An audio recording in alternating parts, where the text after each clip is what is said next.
The world of Alzheimer's is in a position right now to cripple not only the U.S. economy, but all economies. $800 billion spent this year on Alzheimer's care, and the problem with Alzheimer's disease is that we are always too late. 92% of the people that any neurologist in the U.S. sees in their practice is not eligible for treatment.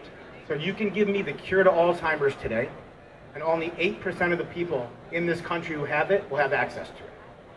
The issue is we're delaying diagnosis, and the reason for that is that this disease whispers very quietly for about 10 years in the background. It whispers, it whispers, it whispers, and then one day it screams. And when it screams, you say, we got to get mom in to see the doctor. Mom left the stove on for 2 days. Mom doesn't know the name of our driveway, our road.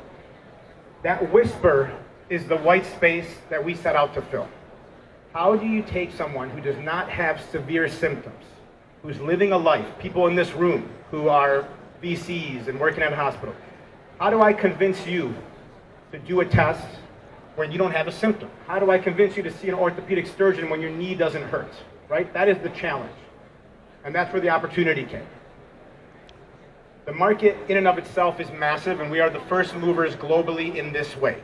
So Goldman Sachs and JP Morgan have the blood-based biomarker market at about $30 billion TAM by 2030. There's actually quite a bit more to this. However, for us right now, we use roughly 40 billion as the TAM that we're shooting for. So here's the beauty of this. Many of you recently have seen the FDA approval of p-tau 217. I'm sure you read that in the last few weeks. This is an incredible biomarker. I was the first in the US to use this marker in 2018. That's why I tell you the universe built this company, because I bought a machine that was not approved, and I put it in my office and we started testing. What most of you don't know, however, is that the blood-based biomarker, p-tau 217, is not binary. It's not just positive or negative. It's positive, it's negative, it's intermediate, and then there's nuance to the positives. You can have chronic kidney disease and be a false positive. You could have had a stroke 3 months ago and be a false positive. You could have a heart attack. All of that, certain medications, all of that nuance needs to be evaluated when you're looking at population testing. And that's how we built Neurogen Biomarking the system. This is a patient-initiated or family-initiated test.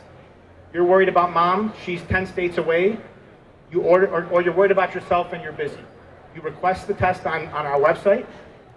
We make sure you're the right candidate, and we built that with the best scientists in the world, from Harvard, Wake Forest to Amsterdam. That's our scientific team. We make sure you're the right candidate. So we're not testing 18-year-olds who have anxiety. It's the right patient, 40 and over with a family history, or 50 and over with some type of subjective